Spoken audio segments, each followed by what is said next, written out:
Hey everyone, it's Chris and welcome to another class on our Yoga for Resilience series.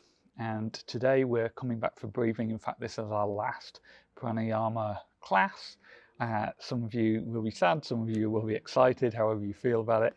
This is it. We're going to be doing some meditation in this slot in 3 days' time. So we're going to come back to our abdominal breathing and our three-phase breathing. So if you remember in the very first class, we were all about making sure we were using our abdomen to breathe, and then we built that up into our three-phase breathing sequence. So the throat, the chest, the belly, and then going back the other way, the belly, the chest, the throat. So we're going to start there, and then we're going to gradually speed that up so it all flows together, and that is yogic breathing. When people use the term yogic breathing, that's what they're talking about. So just to get started, find wherever you want to be, wherever you want to sit, wherever you're feeling most comfortable.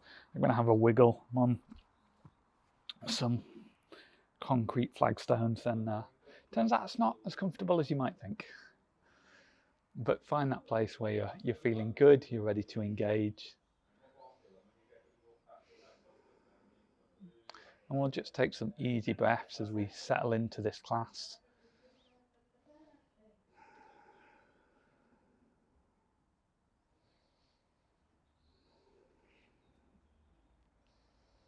And then we're going to start with our three-phase breathing. So into the throat, into the chest, into the belly, and then reversing that belly, chest, throat. And at the moment, we're going to focus on those being really distinct stages, kind of breaking it down to make sure we've got that technique correct. So let's go into that now.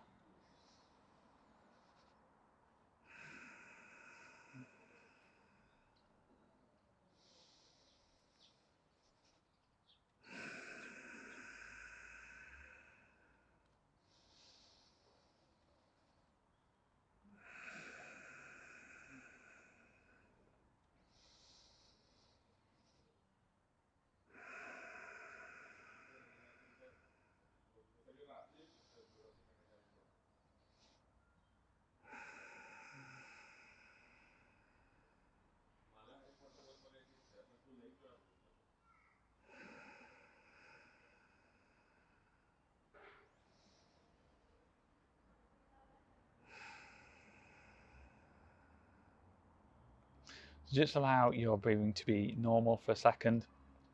So hopefully in that little sequence, it's come back to you what we did in the previous lesson on three-phase breathing, where you've got those three phases. And now as we go back into it, I want you to gradually allow them to merge into one another. So rather than going, okay, throat, chest, belly, just allow it all to gradually merge into one motion. So let's begin again.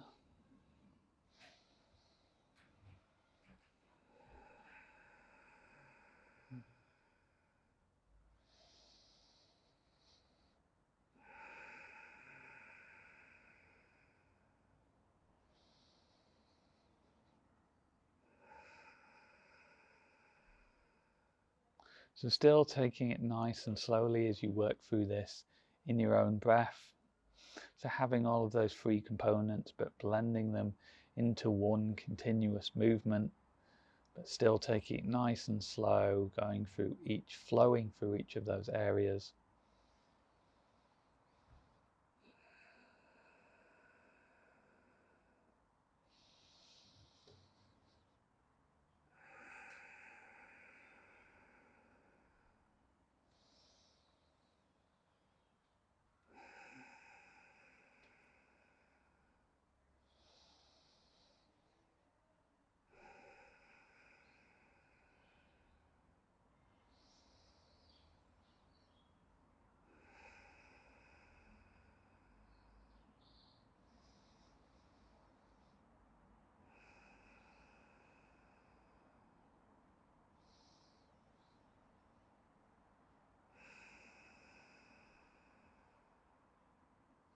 So just allow yourself to breathe normally for a little bit, and we'll talk a bit about that. So hopefully you got that. You got that transition of, okay, before we were kind of thinking about it, of going here, here, here, here, here, here.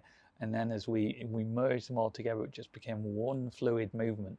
But we weren't losing any of that depth down here. We're still doing the abdominal breathing.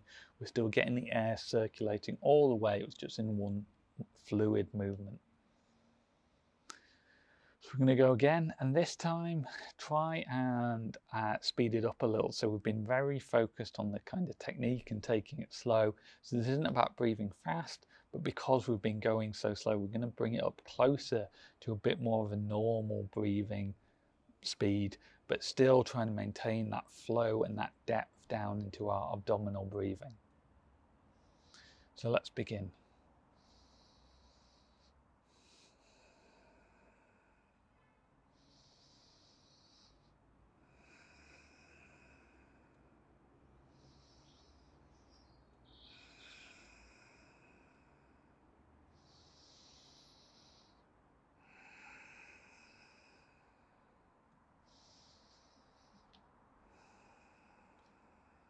If you find you're losing any of that abdominal breathing, then feel free to slow it down again, or feel free to break it into the parts again.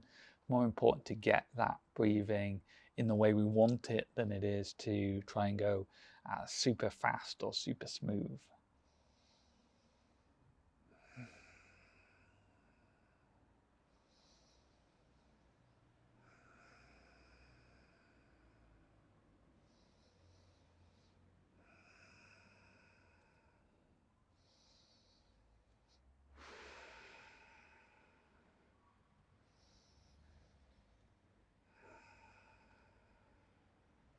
So just allow your breathing to return to normal again. Well done. Hope you got into that. If not, maybe some more practice would be a useful tool here. It just takes time to get these things. If you did start feeling into the flow, then great. I'm glad that it's working for you. So as I said, this is our last lesson on pranayama. We've now gone through a variety of different breaths, and we've come back to this idea of trying to get a nice fluid breath that's still involving the abdomen and really able to oxygenate our lungs and really get the oxygen flowing in and out, and how breathing can be a really useful tool in down regulating, which we typically do for resilience, but also up regulating when we need it as well. So I'm glad you've stuck with us this far. We're going to start introducing some meditation soon as well, and I can't wait to see you in the next class.